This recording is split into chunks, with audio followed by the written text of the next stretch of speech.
Hello everybody, it's John Johnston Coronation. Thought I'd do a preview and prediction of 2021 Nebraska versus Minnesota football. Yay, look, I'm festive. Does that mean I'm in a good mood? It means I'm trying to make myself in a good mood because I don't know what's going to happen this weekend. I don't think anybody does. This is the most important game in the Scott Frost era. Every game is. And I'll tell you why it is very important for Nebraska. It's a chance for Nebraska to show that we're continuing to get better. Yeah, I mean, we've had these just terrible, terrible losses against ranked teams, and it's been no fun. I mean, they've been pretty good games to watch and fun for the opposing teams. But we got to get past that stuff. We showed that we could beat up the teams we're supposed to when we crushed Northwestern, in Buffalo and Fordham, whatever. But Minnesota's a different beast. Let's pause. Let's take a look at the Minnesota side of things. Minnesota's been an odd team. First of all, they lost Mo Ibrahim against Ohio State, I believe it was, and that's really an enormous blow. And it's really too bad because Mo Ibrahim probably this year literally could have won the Heisman because he's the dependable guy, got 5 yards of carry every time you gave him the ball. He wasn't flashy, he was just a workhorse, and out for the season. And then you see Spencer Rattler was demoted last week against Texas. And Oklahoma came back under Caleb Williams and won that game. And Spencer Rattler was the preseason Heisman favorite. And now it looks like, I checked the news a bit ago, and it looks like Spencer Rattler might not even be at Oklahoma by the time I'm done with this video. And that's really too bad for Minnesota because he was a huge part of their offense. They lost Trey, who was their second running back, and you can only do we have a stable of running back stuff so much before it really hurts. And I think Minnesota is actually really hurting in that department. They've been up and down.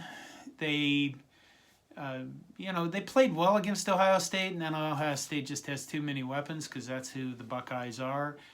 They beat the snot out of Colorado, blanked them, and I think held them to negative 19 yards rushing. I mean, Colorado's not a very good team.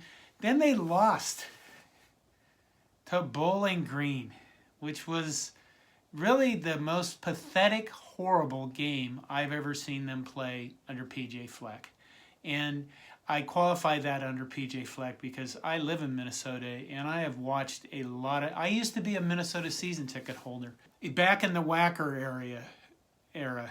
My wife and I enjoyed going to those games, except that we gave the tickets up because I got tired of people telling me to sit down and shut up. It literally was like going to a fucking opera. We would get excited about the games and be cheering. We'd bring friends with us, and all the old people around us were like, we're at an opera. We're at the RFM Theater here. There's no cheering in our section, and it just got aggravating after a while. I said, fuck it, I'm not renewing these goddamn things. The Wacker teams were fun to watch. Great offense, great scoring, no defense whatsoever. So I've been around Minnesota sports for a while now. They lost to Bowling Green. Bowling Green 30-point underdogs, and it was terrible. They could do nothing. And Bowling Green didn't look like a juggernaut, but they made yardage on the ground against the 5th nationally rushing defense. And they just made plays when they needed to, and Minnesota didn't do shit. I mean, you can only miss Mo Ibrahim so much. And then they beat Purdue. Okay, so Minnesota sits at number 2 in the Big Ten West, behind an Iowa fraud team. What's going to happen? What team is going to show up for Minnesota? Are they going to be the team that plays really good defense and holds Nebraska to no running on the ground and can hold Nebraska to a minimum of points? Or are they just going to be the team that plays against Bowling Green and just turns into shit? That's the thing. And then you look at Nebraska and you go, this is the most important game in the Scott Frost era. because, again, it's our chance to show improvement. And it's our chance to show that we're going to beat the teams that we should beat.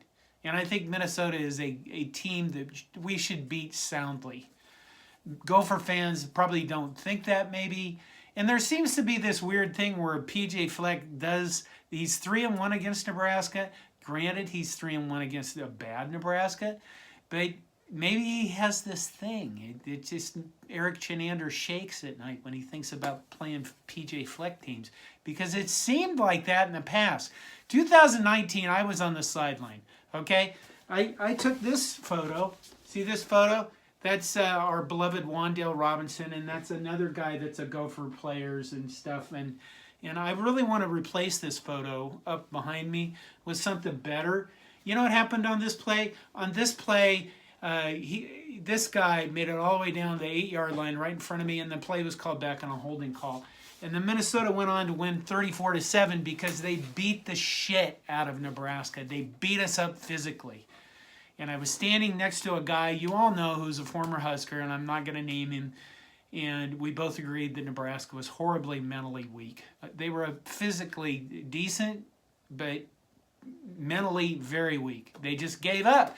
We've seen a team now in Nebraska that doesn't give up and plays through the game, but we give things to people like games.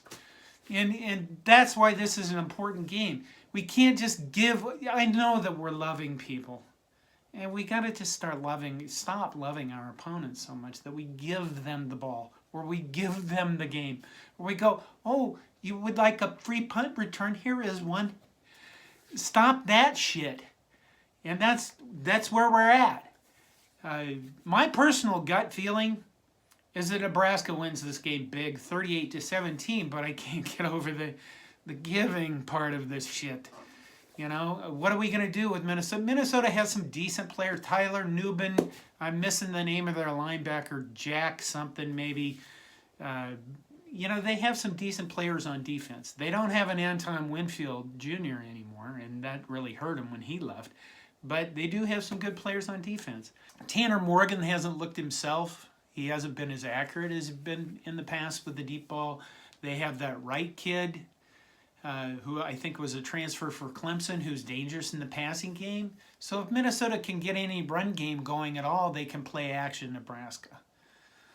I don't expect them to really get a lot of offense. I expect them to shorten the game by trying to run the ball. And then I expect them to do what everybody else does. Wait for Nebraska to shoot itself in the foot. And then the other foot, maybe shoot their elbow. Maybe shoot their, left shoulder. Because we're certainly capable of that. And we have to say that about ourselves until we stop doing it. So what am I going to go with? 38-17? Minnesota's had a bye week to come up with some goofy shit. So yeah, fuck it. I'll go with 38-17. Nebraska wins big, 38-17. I'm going to be there on the sideline. My entire family is going to be in the stands watching this. And it'd be really nice if my rotten son, who attends the University of Minnesota as an applied math major, doesn't get to give me shit about this game. Because when they won this game, you know what he did? He texted me, and the text said, "This is the single most satisfying sport event I've ever seen." I don't want that this time. So, go Big Red. Let's beat the shit out of the Gophers. Thank you for listening.